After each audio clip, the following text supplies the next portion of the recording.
এই দেশ, দেশের পুনর্গঠন, দেশের মানুষের রাজনৈতিক অধিকার প্রতিষ্ঠার জন্য আমাদের এই প্রিয় দল, দলের নেতাকর্মীরা কিভাবে বিভিন্ন সময় বিভিন্ন ভূমিকা রেখেছেন বা অবদান রেখেছেন। প্রিয় ভাই বোনেরা, বিগত এক যুগেরও বেশি সময় ধরে বাংলাদেশ জাতীয়তাবাদী দল এবং বাংলাদেশের আরও অনেকগুলো যারা গণতন্ত্রে বিশ্বাস করে, এরকম অনেকগুলো গণতান্ত্রিক দল, রাজনৈতিক দল, তারা স্বৈরাচারের বিরুদ্ধে রাজপথে জনগণের অধিকার, রাজনৈতিক অধিকার প্রতিষ্ঠার লক্ষ্যে আন্দোলন অব্যাহত রেখেছিল। বাংলাদেশের মানুষের সমর্থনে, বাংলাদেশের মানুষের সহযোগিতায় গত বছর 5ই আগস্ট আমরা এই দেশ থেকে স্বৈরাচারকে বিতাড়িত করতে সক্ষম হয়েছি। বাংলাদেশের মানুষের সাধারণ দল মত নির্বিশেষে সকল শ্রেণী পেশার মানুষের অংশগ্রহণের মাধ্যমে যে আন্দোলন গড়ে উঠেছিল, সেই আন্দোলনের প্রতিরোধের মুখে টিকতে না পেরে স্বৈরাচার এই দেশ থেকে পালিয়ে গিয়েছে। প্রিয় ভাই বোনেরা, আজকে এই যে সম্মেলন, আমাদের দলের যে এই সম্মেলন হচ্ছে, এই সম্মেলনটি কেন? এই সম্মেলন একটি কন্টিনিউয়াস প্রক্রিয়া, একটি সাংগঠনিক প্রক্রিয়া। এই সাংগঠনিক প্রক্রিয়া পালনের মাধ্যমে, এই সাংগঠনিক প্রক্রিয়াটিকে অব্যাহতভাবে চালানোর মাধ্যমে আমরা দলকে, একটি রাজনৈতিক দলকে আমরা সুসংগঠিত করি, দলকে আমরা ধীরে ধীরে গড়ে তুলি, দলের ভিত্তিকে আমরা ধীরে ধীরে জনগণের মধ্যে নিয়ে যাই, দলের উদ্দেশ্য, দলের লক্ষ্য, দলের আদর্শকে আমরা সংগঠনের মাধ্যমে জনগণের মধ্যে নিয়ে যাই। প্রিয় ভাই বোনেরা, একটি পরিবার, একটি পরিবারের ভেতরে যেরকম বিভিন্ন পারিবারিক নিয়ম কানুন রীতিনীতি থাকে, ঠিক একইভাবে একটি রাজনৈতিক দল একটি বিশাল পরিবার, এবং সেই জন্যই এই বিশাল পরিবারটিকে পরিচালনার জন্য এই যে আজকের যে সম্মেলন, এই জাতীয় সাংগঠনিক অনেকগুলো কর্মসূচি থাকে। এই ধরনের কর্মসূচির মাধ্যমে আমরা দলকে পরিচালনা করি এবং একইভাবে দলের আদর্শ, নীতি, উদ্দেশ্য, লক্ষ্য আমরা জনগণের মাঝে পৌঁছে দিই। কারণ একটি রাজনৈতিক দলের লক্ষ্য এবং উদ্দেশ্যই হচ্ছে দেশ এবং দেশের জনগণ। দেশকে কিভাবে উন্নত করা যায়, দেশের সার্বভৌমত্ব, স্বাধীনতা কিভাবে রক্ষা করা যায়, একই সাথে দেশের ভিতরে যে জনগণ আছে, সেই জনগণের জন্য, জনগণের উন্নত জীবনযাত্রার জন্য লক্ষ্য রেখে রাজনৈতিক দলের কর্ম পরিকল্পনা থাকে। প্রিয় ভাই বোনেরা, আমরা দেখেছি যে এই যে স্বৈরাচার, যে স্বৈরাচার জনগণের আন্দোলনের মুখে পালিয়ে যেতে বাধ্য হয়েছে, এই স্বৈরাচার যখন এক যুগেরও বেশি সময় আগে এই দেশের ক্ষমতা দখল করেছিল, দখল করার পরে আমরা দেখেছি কিভাবে একে একে তারা গুম খুন হত্যা রাজনীতি শুরু করেছিল। আমরা দেখেছি কিভাবে তারা যে কোনো বিরোধী মতের মানুষের বিরুদ্ধে মিথ্যা মামলার কিভাবে দিয়েছিল তারা মিথ্যা মামলা। আমি আমি নিশ্চিত এই সম্মেলনে আজকে যারা উপস্থিত আছেন, তাদের মধ্যে অধিকাংশ মানুষ স্বৈরাচারের সময় মিথ্যে মামলায় জর্জরিত হয়েছেন। শুধু বিএনপি নয়, বিএনপির বাইরে এই যে বহু মানুষ হাত তুলেছেন যারা মিথ্যে মামলায় জর্জরিত হয়েছিলেন, বহু নেতাকর্মী হাত তুলেছেন। শুধু বিএনপি নয় প্রিয় ভাই বোনেরা, বিএনপির বাইরেও বহু রাজনৈতিক দল যারা আমাদের সাথে রাজপথে ছিল, আপনাদের সহকর্মী ছিল, আপনাদের পাশে ছিল, ছোট বড় যেমনই দল হোক না কেন, যেই রাজনৈতিক দলগুলো এই দেশের মানুষের অধিকার আদায়ের সোচ্চার ছিল, অধিকার আদায়ের লক্ষ্যে সোচ্চার ছিল, প্রত্যেকটি রাজনৈতিক দল যারা স্বৈরাচারের বিরুদ্ধে দাঁড়িয়েছিল, প্রত্যেকের বিরুদ্ধে তারা মিথ্যে মামলা দিয়েছে। প্রত্যেকটি দলের নেতাকর্মীদেরকে তারা গুম করেছে, খুন করেছে। শুধু গুম খুন করেনি, আমরা যারা রাজনীতি করেছি, আমরা রাজনীতি করেছি, আমরা আমাদের দায়িত্ববোধ থেকে অন্যায়ের বিরুদ্ধে প্রতিবাদ করেছি। কিন্তু আমাদের পরিবারের যারা রাজনীতি করে নাই, স্বৈরাচারের সময় আমরা দেখেছি আমাদের হাজার হাজার লক্ষ লক্ষ নেতাকর্মীর পরিবার বর্গকেও অত্যাচার করা হয়েছে, নির্যাতিত করা হয়েছে। প্রিয় ভাই বোনেরা, শুধু যে রাজনৈতিক দলের নেতাকর্মীদেরকে অত্যাচার নির্যাতন করা হয়েছে, গুম খুন করেছে তাই নয়, রাজনীতির বাইরেও বহু মানুষ, বহু সাধারণ মানুষ যারা বিভিন্ন প্রতিবাদ, বিভিন্ন বিষয়ে প্রতিবাদ গড়ে তুলেছিলেন, বিভিন্ন বিষয়ে সোচ্চার ছিলেন, বিভিন্ন বিষয়ে প্রতিবাদ জানিয়েছেন স্বৈরাচারের বিভিন্ন কর্মকাণ্ডের বিরুদ্ধে, তাদের বিরুদ্ধেও আমরা দেখেছি কিভাবে অত্যাচারের স্টিম রোলার তাদের উপরে চালানো হয়েছে। প্রিয় ভাই ও বোনেরা, আমরা দেখেছি সেই সময়ে বাংলাদেশের নির্বাচন ব্যবস্থাকে কিভাবে ধ্বংস করে দেওয়া হয়েছে। সেটি স্থানীয় নির্বাচন হোক, সেটি কোনো ট্রেড বডি ইলেকশন হোক, কোনো ইউনিয়নের ইলেকশন হোক, সেটি জাতীয় নির্বাচন হোক না কেন, অর্থাৎ প্রতিটি পর্যায়ে, সেটি মসজিদ কমিটি নির্বাচন থেকে শুরু করে, মার্কেট কমিটি নির্বাচন থেকে শুরু করে, সেটি স্থানীয় পর্যায়ে নির্বাচন থেকে শুরু করে জাতীয় পর্যায়ের নির্বাচন, প্রতিটি নির্বাচনী ব্যবস্থাকে ভেঙে চুরে গোড়মার করে দেওয়া হয়েছে। প্রিয় ভাই বোনেরা, শুধু নির্বাচনী ব্যবস্থা নয়, আমরা দেখেছি বিচার ব্যবস্থাকে কিভাবে ধ্বংস করে দেওয়া হয়েছে। আমরা দেখেছি সেই সময় কিভাবে আইন শৃঙ্খলা বাহিনীকে রাজনীতিকরণ করার মাধ্যমে আইন শৃঙ্খলা বাহিনীকে ধ্বংস করে দেওয়া হয়েছিল। প্রিয় ভাই বোনেরা, শুধু তাই নয়, আমরা দেখেছি বাংলাদেশের অর্থনীতি, অর্থনীতিকে কিভাবে ধ্বংস করে দেওয়া হয়েছে, এবং উন্নয়নের নামে, মেগা উন্নয়নের নামে কিভাবে মেগা দুর্নীতি করা হয়েছিল, কিভাবে এই দেশের মানুষের, সাধারণ মানুষের অর্থ সম্পদ কিভাবে লুটপাট করে বিদেশে পাচার করে দেওয়া হয়েছে। প্রিয় ভাই বোনেরা, জুলাই আগস্ট মাসে আমরা দেখেছি জনগণ যখন এই রাজনৈতিক, সকল রাজনৈতিক দলগুলোর আন্দোলনে শরিক হয়েছে, জনগণ, জনগণ যখন মা বোন থেকে শুরু করে রিক্সা চালক, সিএনজি চালক, মুদি দোকান কর্মচারী, ছোট ব্যবসায়ী, শিক্ষক, উকিল, ডাক্তার, সর্বস্তরের সর্বশ্রেণী পেশার মানুষ যখন এই রাজনৈতিক দলগুলোর দাবির প্রতি একত্বতা ঘোষণা করে, আমরা দেখেছি কিভাবে রাজপথে নেমে এসেছিলেন। সেই সময় স্বৈরাচার তাদের ক্ষমতা দখল ধরে রাখার জন্য আমরা দেখেছি হাজার হাজার মানুষের উপরে গুলি করেছে। আমরা দেখেছি কিভাবে ১৫০০-এর মাত্র ১ মাস, ১.৫ মাসের ব্যবধানে, ১.৫ মাসের ব্যবধানে আমরা দেখেছি প্রায় ১৫০০-এর মতন, ১৫০০-এরও বেশি মানুষকে তারা হত্যা করেছে। আমরা দেখেছি কিভাবে ৩০,০০০-এরও বেশি মানুষকে তারা কিভাবে নির্যাতন করেছে, কিভাবে ৩০,০০০-এরও বেশি মানুষ পঙ্গুত্ব বরণ করেছে। এর মধ্যে বহু মানুষ তাদের দৃষ্টি শক্তি সারা জীবনের জন্য হারিয়ে ফেলেছে। আমরা দেখি যে এর মধ্যে বহু মানুষ, কারো পা নষ্ট হয়ে গিয়েছে, কারো হাত নষ্ট হয়ে গেছে, বিভিন্নভাবে ক্ষতিগ্রস্ত হয়েছে। প্রিয় ভাই বোনেরা, তবে বাংলাদেশের মানুষের সর্বাত্মক চেষ্টায়, সহযোগিতায় আলহামদুলিল্লাহ, আল্লাহর রহমতে আমরা সফল হয়েছি। আমরা এই দেশ থেকে স্বৈরাচারকে বিতাড়িত করতে সক্ষম হয়েছি। প্রিয় ভাই বোনেরা, এখন স্বৈরাচার বিতাড়িত হয়েছে। আমরা কি চেয়েছিলাম? আমরা চেয়েছিলাম স্বৈরাচারের বিরুদ্ধে আন্দোলনের অন্যতম মূল লক্ষ্য ছিল আমাদের জনগণের রাজনৈতিক অধিকার প্রতিষ্ঠিত করা।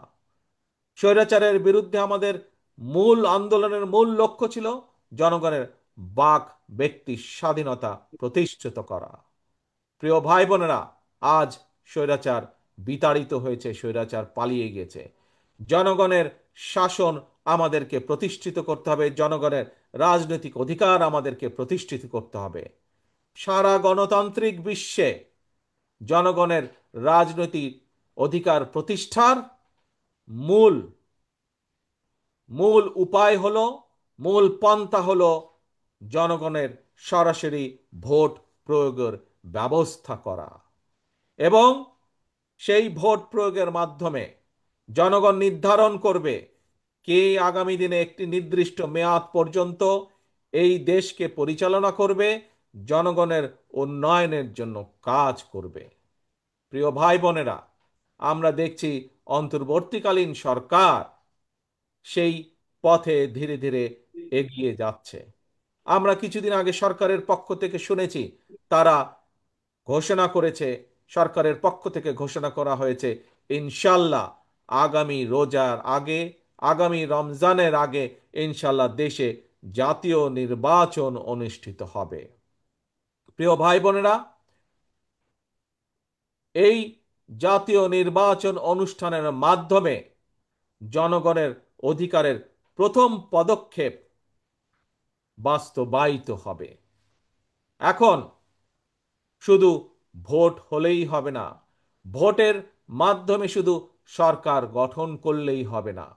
প্রিয় ভাই বোনেরা, আজ আপনারা আমার সামনে যারা বিএনপির বিভিন্ন পর্যায়ের, রাজশাহী মহানগরীর বিভিন্ন পর্যায় সহ জেলার বিভিন্ন পর্যায়ের নেতা কর্মী, আপনারা যারা আমার সামনে বসে আছেন, আপনাদের মাঝে যখন আমার কথা হয়, আপনাদের বহু মানুষের সাথে যখন আমার কথা হয়, বিভিন্নভাবে যখন কথা হয়, তখন কিন্তু একটি কথা আপনাদের কাছ থেকে আমি শুনতে পাই। কি সেই কথাটি?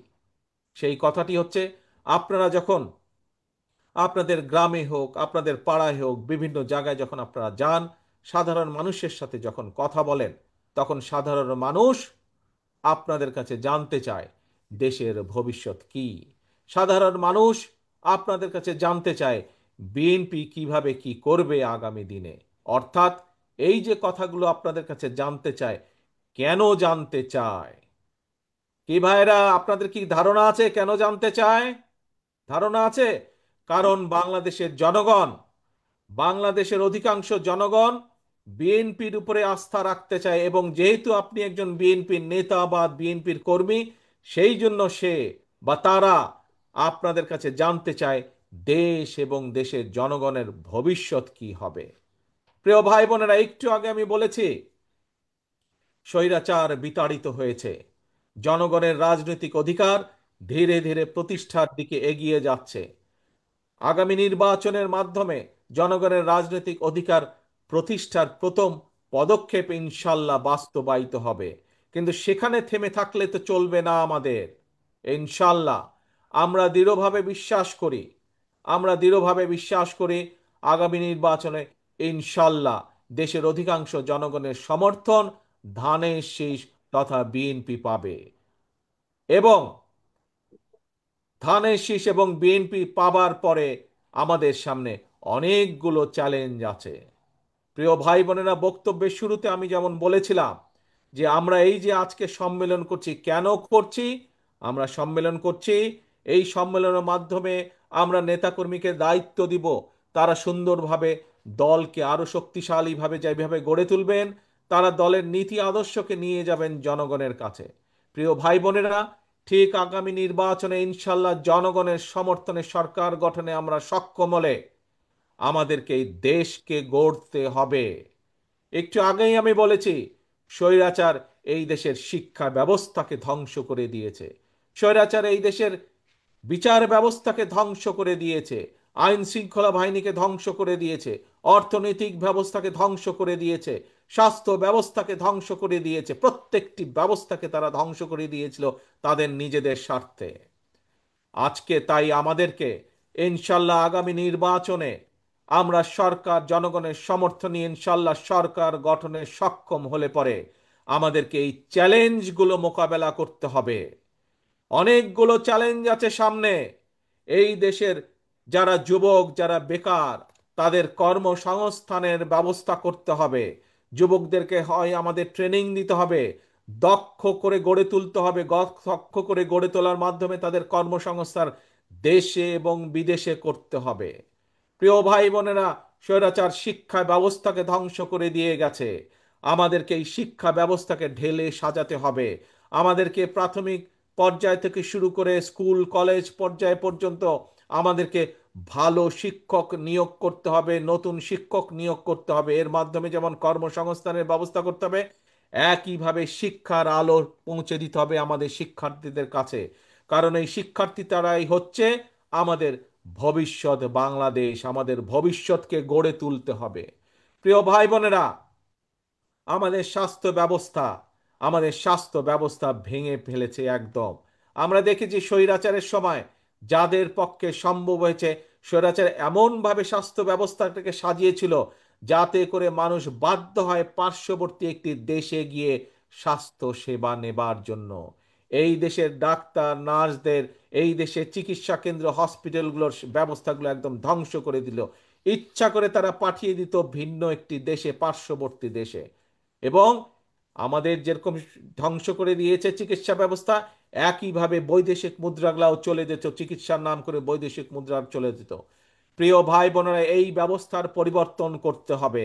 আমাদের নিজেদের ডাক্তার গড়ে তুলতে হবে, নিজেদের নার্স গড়ে তুলতে হবে।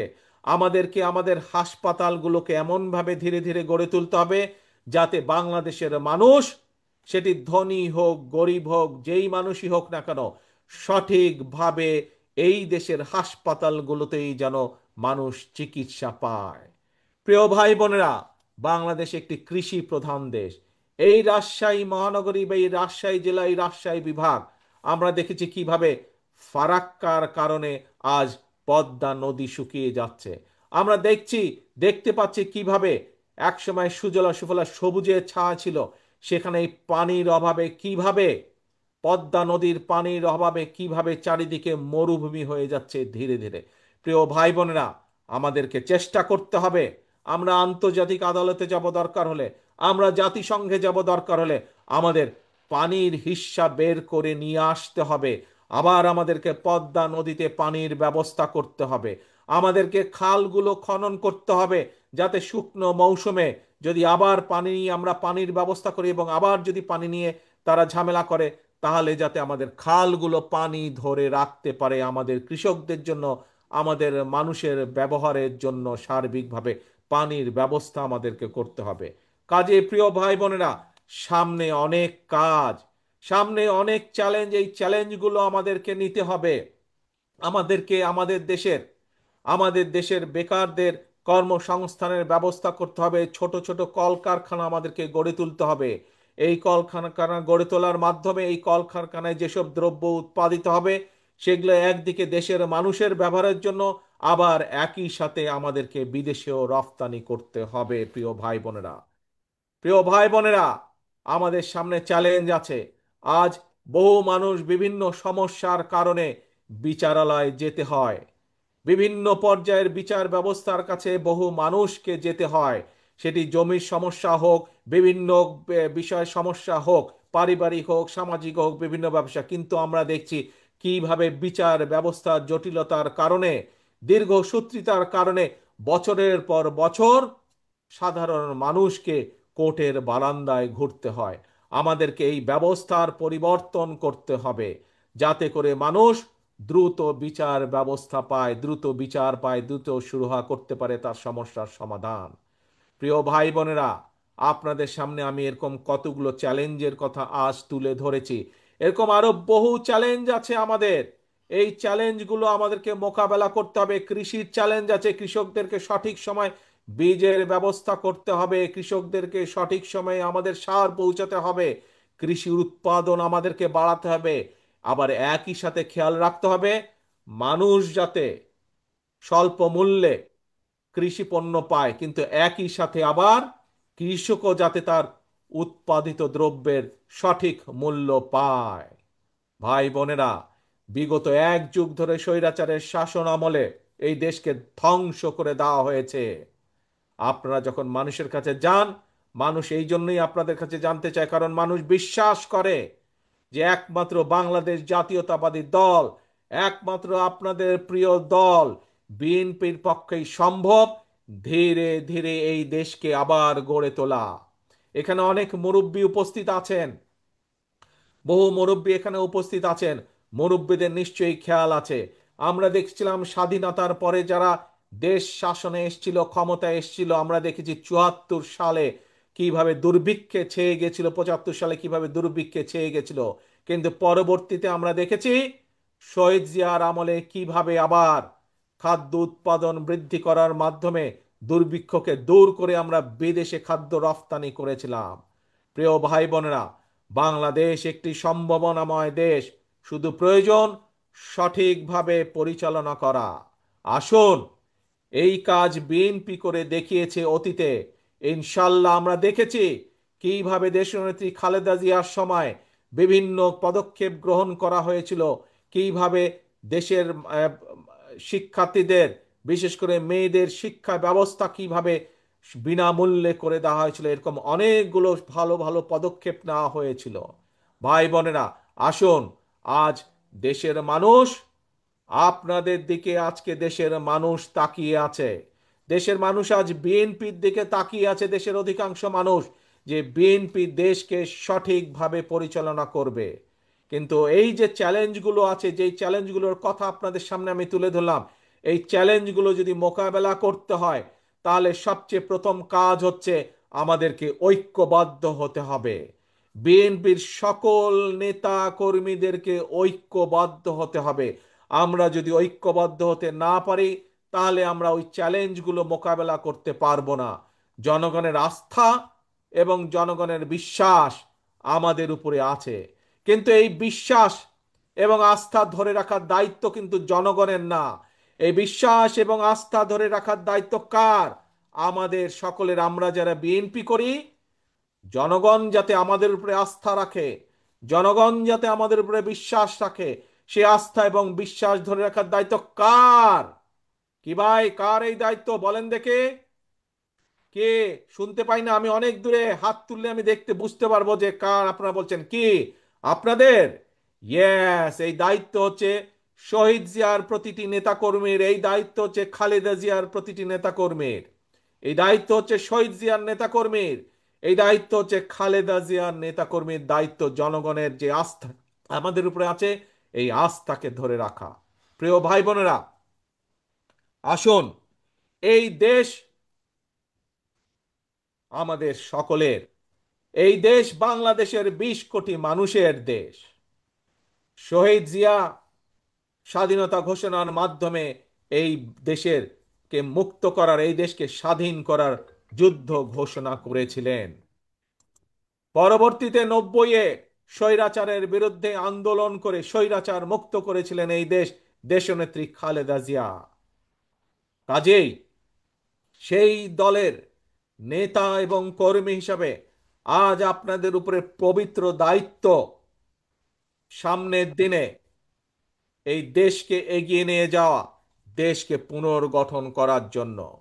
প্রিয় ভাই বোনেরা, আপনাদের নিশ্চয়ই মনে আছে সকলের, প্রায় 2 বছর আগে স্বৈরাচারের সময় আমরা বাংলাদেশের মানুষের সামনে 31টি দফা উপস্থাপন করেছিলাম, যেগুলো রাষ্ট্র মেরামত দফা হিসাবে পরিচিতি লাভ করেছিল। সেই 31 দফার মধ্যে আমরা বিভিন্ন সংস্কার কর্মসূচি দিয়েছিলাম। আমরা দেখেছি বর্তমান অন্তর্বর্তীকালীন সরকার একটি সংস্কার কমিশন গঠন করেছে, কিন্তু নিশ্চয়ই আপনারা পত্রপত্রিকায় দেখেছেন যে বিভিন্ন রাজনৈতিক দলকে নিয়ে যে সংস্কার কমিশনে আলাপ আলোচনা হয়েছে, যত সংস্কার আলাপ আলোচনা হয়েছে, তার অধিকাংশ সংস্কার বিএনপি 2.5 বছর আগেই জাতির সামনে ঘোষণা করেছিল।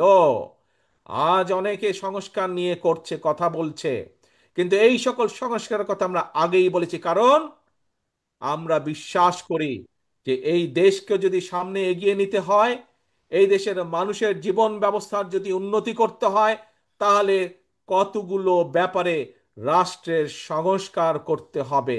এবং সেই জন্যই আমরা অন্য কেউ চিন্তা করার আগে বিএনপি আপনাদের দলই দেশের সামনে, দেশের মানুষের সামনে সর্বপ্রথম প্রায় 2.5 বছর আগে সংস্কার প্রস্তাব উপস্থাপন করেছি আমরা। প্রিয় ভাই বোনেরা, আসুন, আজকে আমরা স্বৈরাচারকে আমরা বিদায় করেছি, বিতাড়িত করেছি। আমরা দেশের মানুষের সামনে সংস্কার প্রস্তাব দিয়েছি দেশকে পুনর্গঠন করার জন্য, দেশকে এগিয়ে নিয়ে যাওয়ার জন্য, দেশের মানুষের জীবন ব্যবস্থা ভালো করার জন্য। আমাদের পরবর্তী পদক্ষেপ, আমরা আমাদের পলিসি দিয়েছি, আমরা আমাদের পরিকল্পনা দেশের মানুষের সামনে উপস্থাপন করেছি। এখন আমাদের পরবর্তী পদক্ষেপ, জনগণের আস্থা অর্জন করার মাধ্যমে, জনগণের বিশ্বাস অর্জন করার মাধ্যমে আমাদের এই 31 দফা বাস্তবায়ন করা। এই যে 31 দফার মধ্যে আপনাদের সামনে যে কিছুক্ষণ আগে কিছু চ্যালেঞ্জের কথা বললাম, বেকারদের কর্মসংস্থান, স্বাস্থ্য ব্যবস্থা, কৃষি ব্যবস্থা, শিল্পের উন্নয়ন, বিচার ব্যবস্থা, এই যে নদী খনন, খাল খনন, এই যে আপনাদের সামনে আমি চ্যালেঞ্জগুলোর কথা বললাম, এই চ্যালেঞ্জগুলো আমাদেরকে মোকাবেলা করতে হবে, তা না হলে দেশ পিছিয়ে যাবে, দেশের মানুষ আরো কষ্ট পাবে। কাজেই দেশের মানুষের এই কষ্ট লাঘব করতে হলে, দেশকে সামনে এগিয়ে নিয়ে যেতে হলে, জনগণের আস্থা অর্জন করার মাধ্যমে আমাদেরকে এই চ্যালেঞ্জগুলো মোকাবেলা করতে হবে, এবং তার জন্য দরকার আমাদের সকলকে ঐক্যবদ্ধ হওয়া। তার জন্য দরকার আমাদের নিজেদেরকে ডিসিপ্লিন হওয়া, আমাদেরকে ডিসিপ্লিন হওয়া দরকার, আমাদেরকে ঐক্যবদ্ধ হওয়া দরকার।